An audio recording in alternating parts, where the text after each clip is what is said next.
ਰੋਜ਼ਾਨਾ ਲੋਕਨਾਥ ਟੀਵੀ ਦਾ special programme ਖਬਰ ਸਵੇਰ ਦੇਖ ਰਹੇ ਹੋ ਤੁਸੀਂ। ਮੈਂ ਹਾਂ ਸੁਖਵਿੰਦਰ ਸਿੰਘ ਸਿੱਧੂ। ਪ੍ਰੋਗਰਾਮ ਦੇ ਵਿੱਚ ਲੈ ਕੇ ਹਾਜ਼ਰ ਹਾਂ ਪੰਜਾਬ ਦੀ ਸਿਆਸਤ ਦੇ ਨਾਲ ਜੁੜੀਆਂ ਕੁਝ ਵੱਡੀਆਂ ਤੇ ਅਹਿਮ ਖਬਰਾਂ। ਗੱਲਬਾਤ ਕਰਾਂਗੇ ਕਿ ਪੰਜਾਬ ਦੇ ਕਾਂਗਰਸ ਦੇ ਅੰਦਰ, ਪੰਜਾਬ ਦੀ ਕਾਂਗਰਸ ਦੇ ਅੰਦਰ ਬਗਾਵਤ ਜਿਹੜੀ ਹੈ ਆਊਟ ਆਫ ਕੰਟਰੋਲ ਹੁੰਦੀ ਜਾ ਰਹੀ ਹੈ। ਬਗਾਵਤ ਇੱਕ ਤੋਂ ਬਾਅਦ ਇੱਕ ਪਰਿਵਾਰ ਦੇ ਵਿੱਚ, ਚਾਹੇ ਉਹ ਮੁੱਖ ਮੰਤਰੀ ਦਾ ਪਰਿਵਾਰ ਹੋਵੇ, ਚਾਹੇ ਉਹ ਸਾਬਕਾ ਪ੍ਰਧਾਨ ਦਾ ਪਰਿਵਾਰ ਹੋਵੇ, ਚਾਹੇ ਉਹ ਮੰਤਰੀਆਂ ਦਾ ਪਰਿਵਾਰ ਹੋਵੇ, ਲਗਾਤਾਰ ਬਗਾਵਤ ਵੱਧਦੀ ਜਾ ਰਹੀ ਹੈ। ਇਸ ਬਗਾਵਤ ਦੇ ਸਿੱਟੇ ਕੀ ਨਿਕਲਣਗੇ, ਇਸ ਤੇ ਗੱਲਬਾਤ ਕਰਾਂਗੇ। ਉਧਰ ਸਿੱਧੂ ਅਤੇ ਮਜੀਠੀਆ ਦੀ ਸੀਟ ਤੇ ਆਰ ਜਾਂ ਪਾਰ ਦੀ ਲੜਾਈ ਹੈ, ਉਸ ਤੇ ਗੱਲਬਾਤ ਕਰਾਂਗੇ। ਨਾਲ ਹੀ ਨਾਲ ਗੱਲਬਾਤ ਕਰਾਂਗੇ ਕਿ ਕਾਂਗਰਸ ਦੇ ਅੰਦਰ ਬਗਾਵਤ ਤੋਂ ਬਾਅਦ ਸੀਐਮ ਚਿਹਰੇ ਨੂੰ ਲੈ ਕੇ ਵੀ ਲਗਾਤਾਰ ਰੌਲਾ ਹੈ। ਸੁਨੀਲ ਜਾਖੜ ਦਾ ਵੱਡਾ ਬਿਆਨ ਆਇਆ, ਕੀ ਕੁਝ ਕਹਿੰਦੇ ਨੇ। ਸਿੱਧੂ ਚੰਨੀ ਚੋਂ ਕੌਣ ਪਹਿਲੀ ਪਸੰਦ ਹਾਈ ਕਮਾਨ ਦੀ ਬਣੇਗਾ, ਕੌਣ ਸੀਐਮ ਉਮੀਦਵਾਰ ਦੇ ਵਜੋਂ ਚੋਣ ਮੈਦਾਨ ਦੇ ਵਿੱਚ ਕਾਂਗਰਸ ਵੱਲੋਂ ਨਿਤਰੇਗਾ। ਇਸ ਤੇ ਸਾਰੀਆਂ ਖਬਰਾਂ ਤੇ ਗੱਲਾਂ ਬਾਤਾਂ ਲਈ ਮੇਰੇ ਨਾਲ ਮੌਜੂਦ ਨੇ ਡਾਕਟਰ ਭੀਮਿੰਦਰ ਸਿੰਘ ਜੀ। ਸਭ ਤੋਂ ਪਹਿਲਾਂ ਸਵਾਗਤ ਕਰ ਲੈਂਦੇ ਹਾਂ ਡਾਕਟਰ ਸਾਹਿਬ, ਸਵਾਗਤ ਹੈ ਪ੍ਰੋਗਰਾਮ ਵਿੱਚ। ਬਹੁਤ ਬਹੁਤ ਸ਼ੁਕਰੀਆ, ਮਿਹਰਬਾਨੀ, ਧੰਨਵਾਦ ਸੁਖਵਿੰਦਰ ਜੀ। ਡਾਕਟਰ ਸਾਹਿਬ, ਸਭ ਤੋਂ ਪਹਿਲਾਂ ਤਾਂ ਆਪਾਂ ਗੱਲਬਾਤ ਜਿਹੜੀ ਹੈ ਉਹ ਸੁਨੀਲ ਜਾਖੜ ਦੇ ਬਿਆਨ ਨੂੰ ਲੈ ਕੇ ਕਰੀਏ। ਸੁਨੀਲ ਜਾਖੜ ਕਹਿੰਦੇ ਆ ਕਿ ਜਦੋਂ ਕੈਪਟਨ ਅਮਰਿੰਦਰ ਸਿੰਘ ਨੂੰ ਲਾਹਿਆ ਗਿਆ ਤਾਂ ਮੈਂ ਹੀ ਜਿਹੜੀ ਹੈ ਪਹਿਲੀ ਪਸੰਦ ਸੀਗਾ ਸੀਐਮ ਦੇ ਤੌਰ ਤੇ। ਕਹਿੰਦੇ ਕਿ ਜਦੋਂ ਹਾਈ ਕਮਾਨ ਦੇ ਵੱਲੋਂ ਵੱਖ-ਵੱਖ ਵਿਧਾਇਕਾਂ ਤੇ ਮੰਤਰੀਆਂ ਨੂੰ ਫੋਨ ਕੀਤੇ ਗਏ ਤਾਂ ਕਹਿੰਦੇ 42 ਵੋਟਾਂ ਮੈਨੂੰ ਪਈਆਂ, 16 ਵੋਟਾਂ ਸੁਖਜਿੰਦਰ ਰੰਧਾਵੇ ਨੂੰ ਪਈਆਂ, 12 ਵੋਟਾਂ ਜਿਹੜੀਆਂ ਨੇ ਉਹ ਕਹਿੰਦੇ ਕਿ ਪ੍ਰਨੀਤ ਕੌਰ ਨੂੰ ਪਈਆਂ, ਨਾਲ ਹੀ ਨਾਲ 6 ਵੋਟਾਂ ਉਹਨਾਂ ਨੇ ਨਵਜੋਤ ਸਿੰਘ ਸਿੱਧੂ ਨੂੰ ਦੱਸੀਆਂ ਤੇ 2 ਵੋਟਾਂ ਉਹਨਾਂ ਨੇ ਚਰਨਜੀਤ ਸਿੰਘ ਚੰਨੀ ਨੂੰ ਦੱਸੀਆਂ। ਕਿਵੇਂ ਦੇਖਦੇ ਹੋ ਸੁਨੀਲ ਜਾਖੜ ਦੇ ਇਸ ਬਿਆਨ ਨੂੰ? ਦੇਖੋ, ਬਿਆਨ ਦੇ ਵਿੱਚ ਹੋ ਸਕਦਾ ਹੈ ਕਿ ਸੱਚਾਈ ਹੋਵੇ, ਪਰ ਜਿੱਥੋਂ ਤੱਕ ਸੁਨੀਲ ਜਾਖੜ ਦੇ ਪਿਛਲੇ ਬਿਆਨਾਂ ਦਾ ਸੰਬੰਧ ਹੈ, ਇਸ ਤੋਂ ਇਲਾਵਾ ਵੀ ਉਹਨਾਂ ਦੇ ਲਗਾਤਾਰ ਜਦੋਂ ਅਸੀਂ ਲਗਭਗ ਪਿਛਲੇ 6 ਮਹੀਨਿਆਂ ਤੋਂ ਬਿਆਨ ਦੇਖ ਰਹੇ ਹਾਂ ਤਾਂ ਉਹਨਾਂ ਬਿਆਨਾਂ ਦੇ ਵਿੱਚ ਕਿਤੇ ਨਾ ਕਿਤੇ ਆਪਣੀ ਹਾਈ ਕਮਾਂਡ ਦੇ ਵਿਰੁੱਧ ਬਗਾਵਤ ਜਿਹੜੀ ਹੁੰਦੀ ਹੈ ਉਹਦੀ ਜਿਹੜਾ ਹੈਗੀ ਗੱਲ ਜ਼ਰੂਰ ਸਾਹਮਣੇ ਆ ਰਹੀ ਹੈ। ਸੋ ਇਹਦਾ ਵੱਡਾ ਕਾਰਨ ਇਹੀ ਹੈ ਕਿ ਕਿਤੇ ਨਾ ਕਿਤੇ ਜਿਹੜਾ ਉਹਨਾਂ ਨੂੰ ਲੱਗਦਾ ਸੀਗਾ ਕਿ ਪਹਿਲਾਂ ਤਾਂ ਉਹਨਾਂ ਦੀ ਪ੍ਰਧਾਨਗੀ ਖੋਹੀ ਗਈ ਹਾਈ ਕਮਾਂਡ ਦੇ ਰਾਹੀਂ, ਨਵਜੋਤ ਸਿੰਘ ਸਿੱਧੂ ਹੋਰਾਂ ਨੂੰ ਪ੍ਰਧਾਨ ਬਣਾਇਆ ਗਿਆ, ਆਪਾਂ ਸਾਰੇ ਜਾਣਦੇ ਹਾਂ। ਉਸ ਤੋਂ ਬਾਅਦ ਜਿਵੇਂ ਤੁਸੀਂ ਦੱਸਿਆ ਹੈ ਜਾਂ ਜਿਵੇਂ ਉਸ ਵੇਲੇ ਲੋਕਾਂ ਦੇ ਵਿੱਚ ਵੀ ਚਰਚਾ ਦਾ ਵਿਸ਼ਾ ਬਣਿਆ ਕਿ ਹਿੰਦੂ ਚਿਹਰੇ ਨੂੰ ਖਾਸ ਤੌਰ ਤੇ ਸੁਨੀਲ ਜਾਖੜ ਜੀ ਨੂੰ ਕਾਂਗਰਸ ਅੱਗੇ ਲੈ ਕੇ ਆਏਗੀ ਔਰ ਇੱਕ ਵਾਰੀ ਮੁੱਖ ਮੰਤਰੀ ਦਾ ਚਿਹਰਾ ਬਣਾਏਗੀ। ਸੋ ਉਹਦੀ ਵੀ ਕਿਤੇ ਨਾ ਕਿਤੇ ਟੀਸ ਜਿਹੜੀ ਹੈਗੀ ਹੈ ਉਹ ਇਹਨਾਂ ਦੇ ਬਿਆਨਾਂ ਦੇ ਵਿੱਚ ਨਜ਼ਰ ਆਈ ਹੈ। ਚਾਹੇ ਅੱਜ ਦਾ ਬਿਆਨ ਦੇਖ ਲਓ, ਪਿਛਲਾ ਬਿਆਨ ਦੇਖ ਲਓ, ਜਾਂ ਉਸ ਤੋਂ ਪਿਛਲੇ ਜਿਹੜੇ ਲਗਾਤਾਰ 6 ਮਹੀਨਿਆਂ ਤੋਂ ਬਿਆਨ ਜਿਹੜੇ ਆ ਰਹੇ ਨੇ ਉਹ ਆਪਾਂ ਦੇਖ ਸਕਦੇ ਹਾਂ।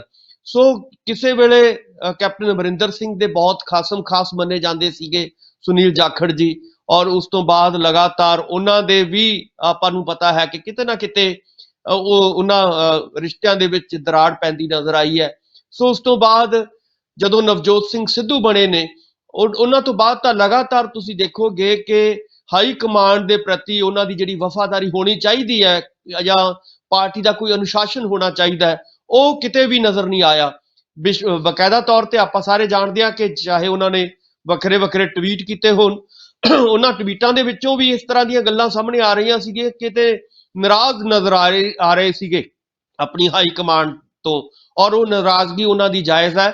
ਔਰ ਹੁਣ ਉਹਨਾਂ ਨੇ ਇਹ ਗੱਲਾਂ ਜਿਹੜੀਆਂ ਸਾਹਮਣੇ ਲਿਆਂਦੀਆਂ ਨੇ, ਇਹਦਾ ਮਤਲਬ ਇਹ ਹੈ ਕਿ ਹਾਈ ਕਮਾਂਡ ਆਪਣੇ, ਜਿਵੇਂ ਮੈਂ ਪਹਿਲਾਂ ਵੀ ਗੱਲ ਕੀਤੀ ਸੀ ਪਿਛਲੇ ਦਿਨਾਂ ਦੇ ਵਿੱਚ, ਆਪਾਂ ਲਗਾਤਾਰ ਇਹ ਗੱਲ ਕਰਦੇ ਰਹੇ ਹਾਂ ਕਿ ਹਾਈ ਕਮਾਂਡ ਸਿਰਫ ਇਹ ਦੇਖਦੀ ਹੈ ਕਿ ਸਾਡੇ ਨੇੜੇ ਕੌਣ ਹੈ, ਸਾਡੀ ਗੱਲ ਕੌਣ ਮੰਨੇਗਾ, ਸਾਡਾ ਚਹੇਤਾ ਕੌਣ ਹੈ, ਉਸ ਨੂੰ ਉਹਨਾਂ ਨੇ ਅੱਗੇ ਲਿਆਉਣ ਦੀ ਕੋਸ਼ਿਸ਼ ਕੀਤੀ ਹੈ। ਔਰ ਉਹਨਾਂ ਦੇ ਵਿੱਚ ਜਦੋਂ ਉਹਨਾਂ ਨੇ ਦੇਖਿਆ ਕਿ ਚੰਨੀ ਸਾਹਿਬ ਉਹਨਾਂ ਦੇ ਬਹੁਤ ਖਾਸ ਨੇ ਔਰ ਇਹ ਕਹਿ ਕੇ ਕਿ ਅਸੀਂ ਦਲਿਤ ਚਿਹਰਾ ਅੱਗੇ ਲੈ ਕੇ ਆ ਰਹੇ ਹਾਂ, ਔਰ ਉਸ ਵੇਲੇ ਲੋੜ ਵੀ ਸੀਗੀ, ਉਸ ਵੇਲੇ ਕਿਉਂਕਿ ਅਕਾਲੀ ਦਲ ਔਰ ਬਸਪਾ ਦਾ ਸਮਝੌਤਾ ਹੋ ਚੁੱਕਿਆ ਸੀਗਾ।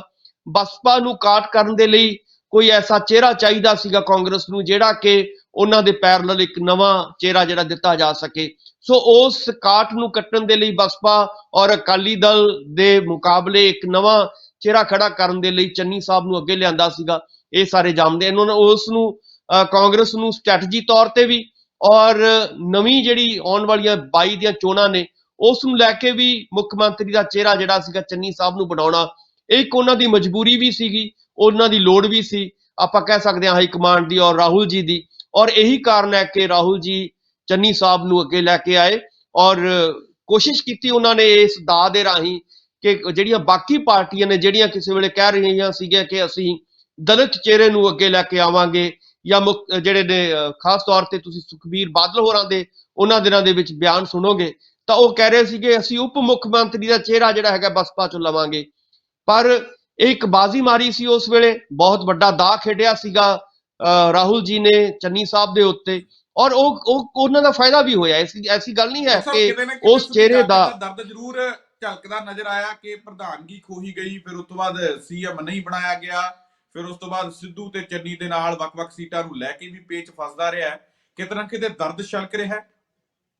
ਬਿਲਕੁਲ ਬਹੁਤ ਵੱਡਾ ਦਰਦ ਹੈ। ਇਹ ਨਹੀਂ ਹੈ ਕਿ ਇਹਨੂੰ ਆਪਾਂ ਸ਼ਬਦਾਂ 'ਚ ਬਿਆਨ ਕਰਨ ਵਾਲਾ ਦਰਦ ਹੈ, ਇਹ ਸ਼ਬਦਾਂ ਤੋਂ ਪਰੇ ਦਾ ਦਰਦ ਹੈ। ਕਿਉਂਕਿ ਜਦੋਂ ਤੁਸੀਂ ਇੱਕ ਸਾਰੀ ਜ਼ਿੰਦਗੀ ਕਿਸੇ ਪਾਰਟੀ ਦੇ ਵਿੱਚ ਲਾਉਣੇ ਹੋ ਔਰ ਪਾਰਟੀ ਦੇ ਵਿੱਚ ਜਦੋਂ ਤੁਸੀਂ ਆ ਕੇ ਤੁਹਾਨੂੰ ਐਨ ਮੌਕੇ ਦੇ ਉੱਤੇ ਪਰੇ ਕਰ ਦਿੱਤਾ ਜਾਵੇ, ਤੁਹਾਡੀ ਪ੍ਰਧਾਨਗੀ ਵੀ ਖੋਹ ਲਈ ਜਾਵੇ, ਔਰ ਤੁਸੀਂ ਇਹ ਦਰਦ ਜਦੋਂ ਨਵਜੋਤ ਸਿੰਘ ਸਿੱਧੂ ਨੂੰ ਤਾਜਪੋਸ਼ੀ ਪ੍ਰਧਾਨਗੀ ਦੀ ਦਿੱਤੀ ਜਾ ਰਹੀ ਸੀ ਉਸ ਵੇਲੇ ਸਟੇਜ ਦੇ ਉੱਤੇ, ਔਰ ਸਟੇਜ ਦੇ ਉੱਤੇ ਜਿਹੜਾ ਭਾਸ਼ਣ ਹੈ ਸੁਨੀਲ ਜਾਖੜ ਸਾਹਿਬ ਦਾ, ਜਦੋਂ ਅਸੀਂ ਉਸ ਨੂੰ ਡੀਕੋਡ ਕਰਦੇ ਹਾਂ, ਉਸ ਨੂੰ ਧਿਆਨ ਨਾਲ ਸੁਣਦੇ ਹਾਂ ਔਰ ਉਹਨੂੰ ਸਮਝਣ ਦੀ ਕੋਸ਼ਿਸ਼ ਕਰਦੇ ਹਾਂ, ਤਾਂ ਉਹ ਦਰਦ ਜਿਹੜਾ ਹੈਗਾ ਉਸ ਵੇਲੇ ਵੀ ਤੁਹਾਨੂੰ ਨਜ਼ਰ ਆ ਰਿਹਾ ਸੀਗਾ। ਉਸ ਵੇਲੇ ਉਹ ਦਰਦ ਦੀ ਸ਼ੁਰੂਆਤ ਹੋ ਚੁੱਕੀ ਸੀਗੀ ਔਰ ਉਸ ਤੋਂ ਬਾਅਦ ਤਾਂ ਲਗਾਤਾਰ ਉਹ ਦਰਦ ਵੱਧਦਾ ਗਿਆ।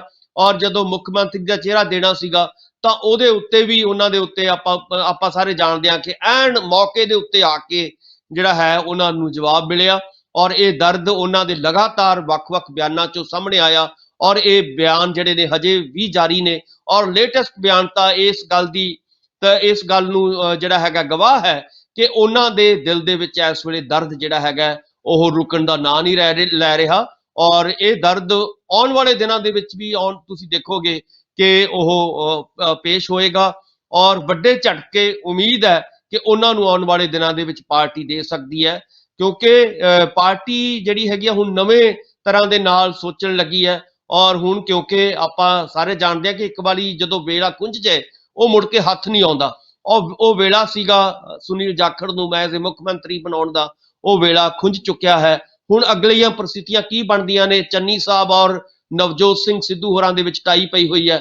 ਸੋ ਹੁਣ ਗੱਲ ਮਤਲਬ ਬਹੁਤ ਪਿੱਛੇ ਚਲੀ ਗਈ ਹੈ। ਜੇ ਮੈਂ ਗੱਲ ਕਰਾਂ ਤਾਂ ਜਿਸ ਤਰੀਕੇ ਦੇ ਨਾਲ ਕਿਹਾ ਜਾ ਰਿਹਾ ਕਿ ਸਰਵੇ ਚੱਲ ਰਿਹਾ ਹੈ, ਵੱਖ-ਵੱਖ ਪਾਰਟੀ ਵਿਧਾਇਕਾਂ ਤੋਂ ਪੁੱਛਿਆ ਜਾ ਰਿਹਾ ਹੈ, ਮੰਤਰੀਆਂ ਤੋਂ ਪੁੱਛਿਆ ਜਾ ਰਿਹਾ, ਜ਼ਿਆਦਾਤਰ ਵਿਧਾਇਕ ਤੇ ਮੰਤਰੀ ਜਿਹੜੇ ਆ ਉਹ ਚਰਨਜੀਤ ਸਿੰਘ ਚੰਨੀ ਦੇ ਹੱਕ ਦੇ ਵਿੱਚ ਜਾਂਦੇ ਦਿਖਾਈ ਦੇ ਰਹੇ ਨੇ। ਜਿਹੜੇ ਉਹ ਇਸ ਲਈ ਅਸੀਂ ਰਾਤ ਦੇ ਪ੍ਰੋਗਰਾਮ 'ਚ ਵੀ ਦੱਸ ਕੇ ਹਟੇ ਹਾਂ ਕਿ ਪਾਰਟੀ ਦੇ ਸਰਵੇ ਦੇ ਅੰਦਰ ਵਿਧਾਇਕ ਤੇ ਮੰਤਰੀ ਚੰਨੀ ਦੇ ਹੱਕ 'ਚ ਇਸ ਲਈ ਜਾਂਦੇ ਦਿਖਾਈ ਦੇ ਰਿਹਾ ਕਿ ਉਹਨਾਂ ਨੇ ਭਾਈ ਕਿਸੇ ਤਰੀਕੇ ਦੇ ਮਾਫੀਏ ਤੇ ਸਾਨੂੰ ਰੋਕਣਾ ਨਹੀਂ, ਅਸੀਂ ਚੰਨੀ ਸਾਹਿਬ ਨੂੰ ਆਪਣੇ ਹਿਸਾਬ ਨਾਲ ਚਲਾ ਸਕਦੇ ਹਾਂ, ਅਸੀਂ ਠੇਕੇ ਚਲਾ ਸਕਦੇ ਹਾਂ, ਅਸੀਂ ਰੇਤ ਦੀਆਂ ਖੱਡਾਂ ਚਲਾ ਸਕਦੇ ਹਾਂ, ਤੇ ਜੇ ਸਿੱਧੂ ਦੇ ਹੱਕ 'ਚ ਵੋਟ ਕੀਤੀ, ਸਿੱਧੂ ਮੁੱਖ ਮੰਤਰੀ ਬਣੇ ਤਾਂ ਉਹਨੇ ਇਹ ਚੱਲਣ ਨਹੀਂ ਦੇਣਾ। ਯਾਨੀ ਕਿ ਇਹ ਸਾਰੀਆਂ ਗੱਲਾਂ ਬਾਤਾਂ ਨੂੰ ਧਿਆਨ 'ਚ ਰੱਖਦਿਆਂ ਕੀਤੇ ਜਾ ਰਿਹਾ ਸਰਵੇ। ਤਾਂ ਬਹੁਤ ਸਾਰੇ ਲੋਕ ਸੋਚਦੇ ਆ ਕਿ ਜੇ ਇੰਨੇ ਵਿਧਾਇਕ ਤੇ ਮੰਤਰੀ ਚੰਨੀ ਦੇ ਹੱਕ 'ਚ ਚਲੇ ਜਾਂਦੇ ਨੇ ਤਾਂ ਫੇਰ ਕੀ ਹੋਊਗਾ, ਫਿਰ ਇਹ ਹੋਊਗਾ ਕਿ ਚੰਨੀ ਮੁੱਖ ਮੰਤਰੀ ਬਣ ਜਾਣਗੇ। ਪਰ ਜੇ ਸੁਨੀਲ ਜਾਖੜ ਦੇ ਬਿਆਨ ਨੂੰ ਦੇਖੀਏ, ਇਹ ਤੋਂ ਸਾਫ਼ ਹੈ ਕਿ ਮੰਤਰੀਆਂ ਤੇ ਵਿਧਾਇਕਾਂ ਦੀਆਂ ਵੋਟਾਂ ਦੇ ਨਾਲ ਕੁਝ ਨਹੀਂ ਹੋਣਾ, ਚੁਣਨਾ ਤਾਂ ਹਾਈ ਕਮਾਨ ਨੇ ਹੈ। ਇਹ ਤੋਂ ਸਾਫ਼ ਹੈ ਕਿ ਸਿੱਧੂ ਤੇ ਮੋਹਰ ਲੱਗ ਸਕਦੀ ਹੈ। ਸੁਖਵਿੰਦਰ ਜੀ, ਆਪਾਂ ਇਸ ਗੱਲ ਨੂੰ ਬਾਰ-ਬਾਰ ਦੁਹਰਾ ਰਹੇ ਹਾਂ ਔਰ ਲੰਬੇ ਸਮੇਂ ਤੋਂ ਕਹਿ ਰਹੇ ਹਾਂ ਕਿ ਆਖਰ ਨੂੰ ਨਵਜੋਤ ਸਿੰਘ ਸਿੱਧੂ ਉੱਤੇ ਹੀ ਗੁਣਾ ਪੈਣਾ ਹੈ। ਉਹਦਾ ਵੱਡਾ ਕਾਰਨ ਇਹੀ ਹੈ। ਇੱਕ ਤਾਂ ਪਹਿਲੀ ਗੱਲ ਜਿਹੜੀ ਸਮਝਣ ਵਾਲੀ ਹੈ ਉਹ ਇਹ ਹੈ, ਜਿਵੇਂ ਤੁਸੀਂ ਵੀ ਦੱਸਿਆ ਹੈ ਕਿ ਉਸ ਵੇਲੇ ਸੁਨੀਲ ਜਾਖੜ ਹੋਰਾਂ ਜੀ ਨੂੰ ਜਦੋਂ ਸਭ ਤੋਂ ਜ਼ਿਆਦਾ ਵੋਟਾਂ ਮਿਲੀਆਂ ਸੀਗੀਆਂ ਔਰ ਸਭ ਤੋਂ ਘੱਟ ਵੋਟਾਂ ਚੰਨੀ ਸਾਹਿਬ ਨੂੰ ਮਿਲੀਆਂ ਸੀਗੀਆਂ, ਕਿਉਂਕਿ ਆਪਾਂ ਸਾਰੇ ਜਾਣਦੇ ਹਾਂ ਕਿ ਹਾਈ ਕਮਾਂਡ ਦੀ ਪਸੰਦ ਚੰਨੀ ਸਾਹਿਬ ਬਣਦੇ ਆ 2 ਵੋਟਾਂ ਮਿਲਣ ਦੇ ਬਾਵਜੂਦ। ਇਸ ਕਰਕੇ ਇਹ ਜਿਹੜਾ ਪੈਮਾਨਾ ਬਣਾਇਆ ਗਿਆ ਹੈ ਕਿ ਜਿਨ੍ਹਾਂ ਨੂੰ ਵਲੰਟੀਅਰ ਜ਼ਿਆਦਾ ਵੋਟਾਂ ਦੇਣਗੇ ਜਾਂ ਜਿਨ੍ਹਾਂ ਨੂੰ MLA ਸਹਿਬਾਨ ਜ਼ਿਆਦਾ ਵੋਟਾਂ ਦੇਣਗੇ ਉਹੀ ਚੁਣਿਆ ਜਾਏਗਾ ਨੇਤਾ। ਇਹ ਗੱਲਾਂ ਸਿਰਫ ਲੋਕਾਂ ਨੂੰ ਦਿਖਾਉਣ ਲਈ ਨੇ, ਸਿਰਫ ਲੋਕਾਂ ਦੇ ਵਿੱਚ ਜਾਂ ਮੀਡੀਆ ਦੇ ਵਿੱਚ ਆ ਕੇ ਲੋਕਾਂ ਨੂੰ ਦੱਸਣ ਦੀ ਕੋਸ਼ਿਸ਼ ਹੈ ਕਿ ਅਸੀਂ ਬਿਲਕੁਲ ਡੈਮੋਕ੍ਰੈਟਿਕ ਤਰੀਕੇ ਦੇ ਨਾਲ ਚੱਲ ਰਹੇ ਹਾਂ। ਪਰ ਹਕੀਕਤ ਦੇ ਵਿੱਚ ਆਪਾਂ ਸਾਰੇ ਜਾਣਦੇ ਹਾਂ ਕਿ ਵੱਖ-ਵੱਖ ਪਾਰਟੀਆਂ ਦੇ ਵਿੱਚ ਜਿਹੜੀ ਡਿਕਟੇਟਰਸ਼ਿਪ ਚੱਲਦੀ ਹੈ ਉਹੀ ਚੱਲਦੀ ਹੈ ਜਿਹੜੀ ਹਾਈ ਕਮਾਂਡ ਨੂੰ ਸੂਟ ਕਰਦੀ ਹੈ। ਸੋ ਕਹਿਣ ਦਾ ਮਤਲਬ ਹੈ ਕਿ ਪਹਿਲਾਂ ਵੀ ਉਹਨਾਂ ਨੇ ਚੰਨੀ ਸਾਹਿਬ ਨੂੰ ਬਿਲਕੁਲ 2 ਵੋਟਾਂ ਦੇ ਰਾਹੀਂ ਚੁਣਿਆ ਸੀਗਾ। ਇਸ ਕਰਕੇ ਹੁਣ ਵੀ ਜੇਕਰ ਜ਼ਿਆਦਾ ਵਲੰਟੀਅਰ ਜਾਂ ਜ਼ਿਆਦਾ MLA ਸਾਹਿਬਾਨ ਜਾਂ ਉਮੀਦਵਾਰ ਜਿਹੜੇ ਨੇ ਇਸ ਵੇਲੇ ਖੜੇ ਨੇ ਉਹ ਚੰਨੀ ਸਾਹਿਬ ਦਾ ਨਾਂ ਲੈਂਦੇ ਨੇ ਤਾਂ ਇਹਦੇ ਨਾਲ ਕੋਈ ਬਹੁਤਾ ਫਰਕ ਪੈਣ ਵਾਲਾ ਨਹੀਂ ਹੈ।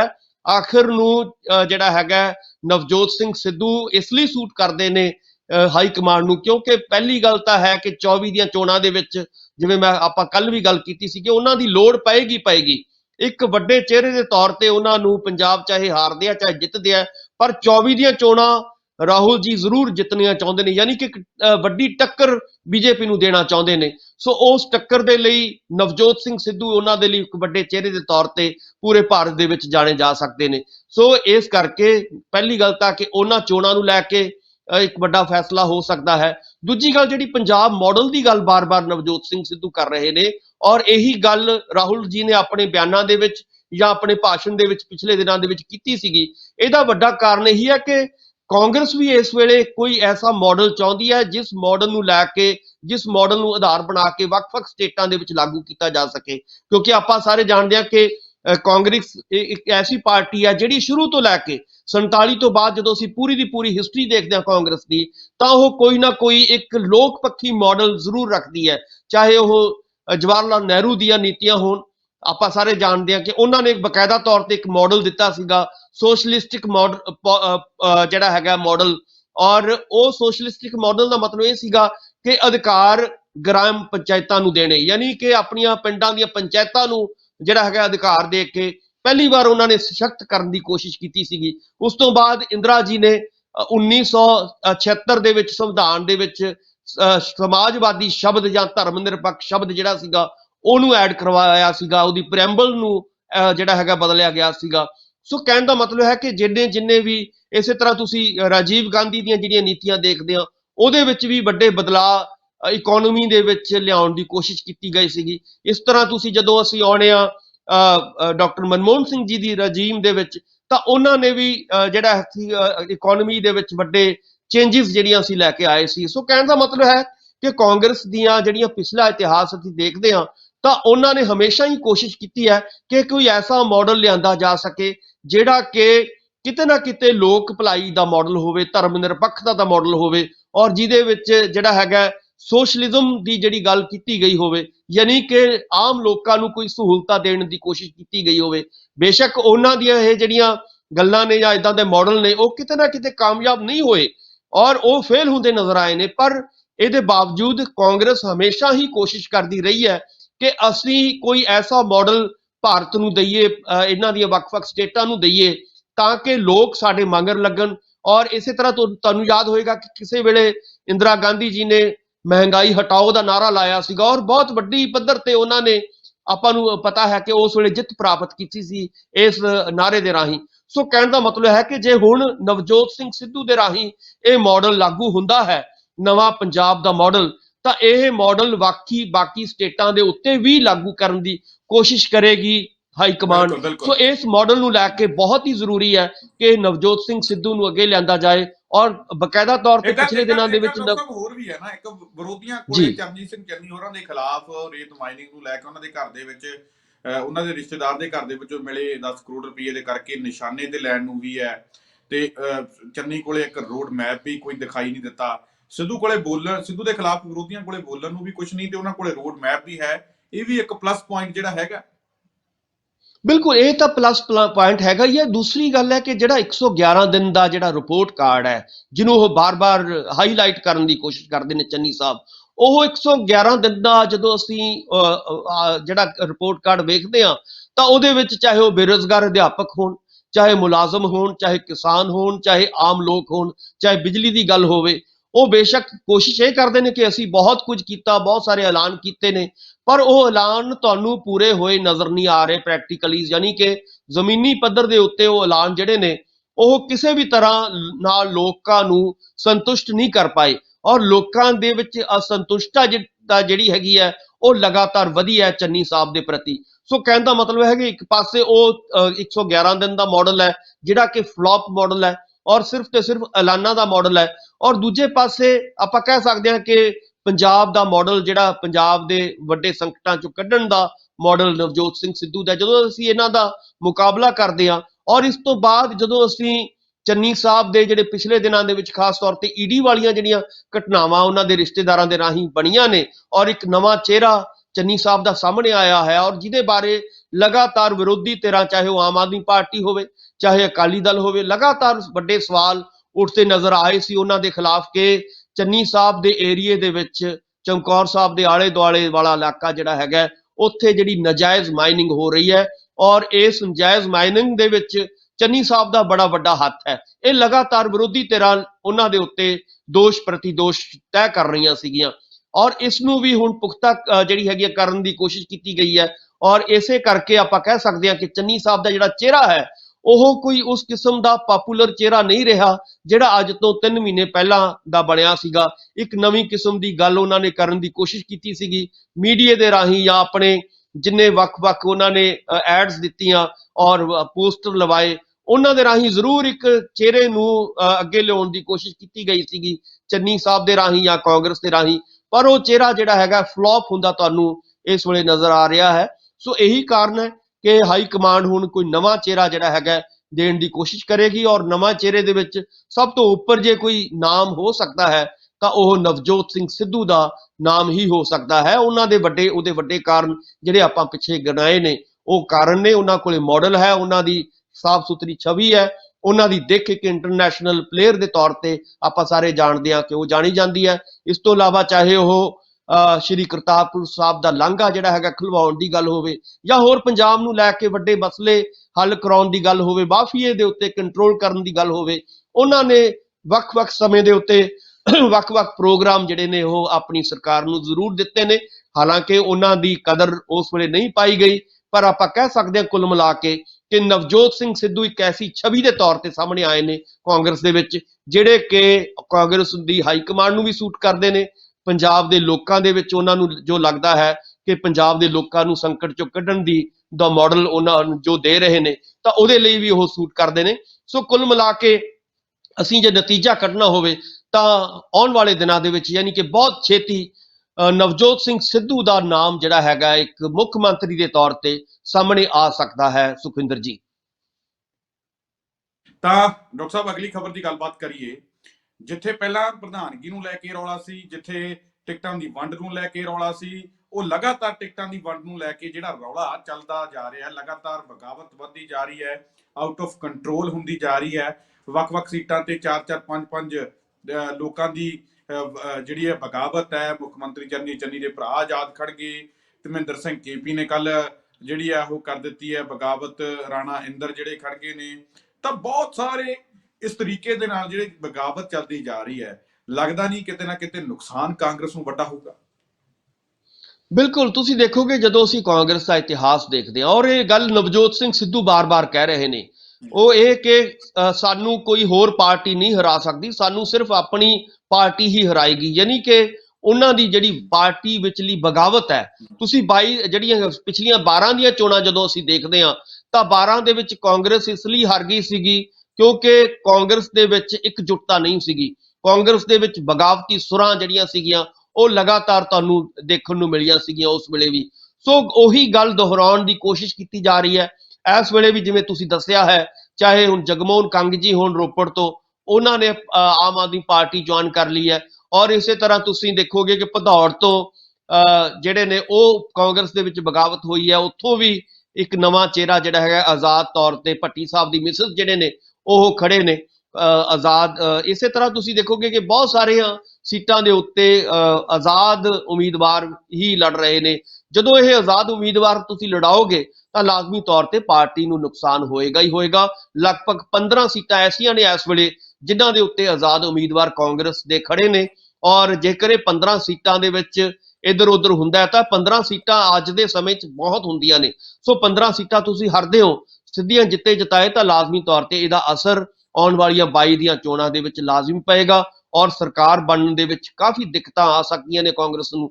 ਸੋ ਕਹਿਣ ਦਾ ਮਤਲਬ ਹੈ ਕਿ ਜੇਕਰ ਆਉਣ ਵਾਲੇ ਦਿਨਾਂ ਦੇ ਵਿੱਚ ਕੋਈ ਵੱਡਾ ਚਿਹਰਾ ਇਹ ਐਲਾਨ ਨਹੀਂ ਕਰਨਗੇ ਐਜ਼ ਏ ਮੁੱਖ ਮੰਤਰੀ ਦੇ ਤੌਰ ਤੇ ਤਾਂ ਜਿਹੜਾ ਹੈਗੇ ਨੇ ਨਵਜੋਤ ਸਿੰਘ ਸਿੱਧੂ ਨੂੰ ਮੰਨ ਲਓ ਇਹ ਚਿਹਰਾ ਬਣਾਉਂਦੇ ਨੇ ਤਾਂ ਇਹ ਕਾਗਜ਼ ਜਿਹੜੇ ਨੇ ਵਾਪਸ ਕਰਵਾਏ ਜਾ ਸਕਦੇ ਨੇ, ਉਹਨਾਂ ਨੂੰ ਮਨਾਇਆ ਜਾ ਸਕਦਾ ਹੈ, ਉਹਨਾਂ ਨੂੰ ਸੰਤੁਸ਼ਟ ਕੀਤਾ ਜਾ ਸਕਦਾ ਹੈ, ਉਹਨਾਂ ਨੂੰ ਪਾਰਟੀ ਦੇ ਅਨੁਸ਼ਾਸਨ ਦੇ ਵਿੱਚ ਢਾਲਿਆ ਜਾ ਸਕਦਾ ਹੈ। ਉਹ ਤਾਂ ਹੀ ਹੋਏਗਾ ਕਿ ਜੇਕਰ ਕੋਈ ਸਿਆਣਾ ਔਰ ਵੱਡਾ ਚਿਹਰਾ ਕਾਂਗਰਸ ਅੱਗੇ ਲੈ ਕੇ ਆਏਗੀ ਔਰ ਉਹਦੀ ਗੱਲ ਬਾਕੀ ਵਿਧਾਇਕ ਜਾਂ ਬਾਕੀ ਉਮੀਦਵਾਰ ਮੰਨਣਗੇ, ਫਿਰ ਤਾਂ ਇਹ ਗੱਲ ਜਿਹੜੀਆਂ ਨੇ ਇਸ ਤੋਂ ਛੁਟਕਾਰਾ ਪਾਇਆ ਜਾ ਸਕਦਾ ਹੈ। ਜੇਕਰ ਇਹ ਨਹੀਂ ਹੁੰਦਾ ਤਾਂ ਲਾਜ਼ਮੀ ਤੌਰ ਤੇ ਇਹਦੇ ਨਾਲ 22 ਦੀਆਂ ਚੋਣਾਂ ਦੇ ਵਿੱਚ ਬਹੁਤ ਵੱਡਾ ਨੁਕਸਾਨ ਕਾਂਗਰਸ ਨੂੰ ਹੋਣ ਦੀਆਂ ਸੰਭਾਵਨਾਵਾਂ ਨਜ਼ਰ ਆ ਰਹੀਆਂ ਨੇ। ਸੁਖਵਿੰਦਰ ਜੀ ਬਿਲਕੁਲ। ਤਾਂ ਡਾਕਟਰ ਸਾਹਿਬ ਤੁਸੀਂ ਸਾਡੇ ਨਾਲ ਇਸ ਪ੍ਰੋਗਰਾਮ ਦੇ ਵਿੱਚ ਜੁੜੇ, ਤੁਸੀਂ ਇਹਨਾਂ ਖਬਰਾਂ ਦੇ ਉੱਪਰ ਸਾਡੇ ਨਾਲ ਵਿਚਾਰ ਚਰਚਾ ਕੀਤੀ, ਤੁਹਾਡਾ ਬਹੁਤ ਬਹੁਤ ਧੰਨਵਾਦ ਜੀ। ਬਹੁਤ ਬਹੁਤ ਸ਼ੁਕਰੀਆ, ਮਿਹਰਬਾਨੀ, ਧੰਨਵਾਦ। ਤਾਂ ਇਹ ਸਨ ਡਾਕਟਰ ਭੀਮਿੰਦਰ ਸਿੰਘ ਜੀ, ਜਿਨ੍ਹਾਂ ਦੇ ਵੱਲੋਂ ਇਹਨਾਂ ਅਹਿਮ ਖਬਰਾਂ ਦੇ ਉੱਪਰ ਸਾਡੇ ਨਾਲ ਗੱਲਬਾਤ ਕੀਤੀ ਗਈ ਹੈ। ਉਮੀਦ ਕਰਦੇ ਹਾਂ ਕਿ ਡਾਕਟਰ ਸਾਹਿਬ ਦੇ ਨਾਲ ਕੀਤੀ ਗੱਲਬਾਤ ਤੁਹਾਨੂੰ ਜ਼ਰੂਰ ਪਸੰਦ ਆਈ ਹੋਊ। ਦੁਬਾਰਾ ਫਿਰ ਮਿਲਾਂਗੇ ਇਸ ਪ੍ਰੋਗਰਾਮ ਦੇ ਵਿੱਚ, ਤਦ ਤੱਕ ਦਿਓ ਇਜਾਜ਼ਤ, ਧੰਨਵਾਦ।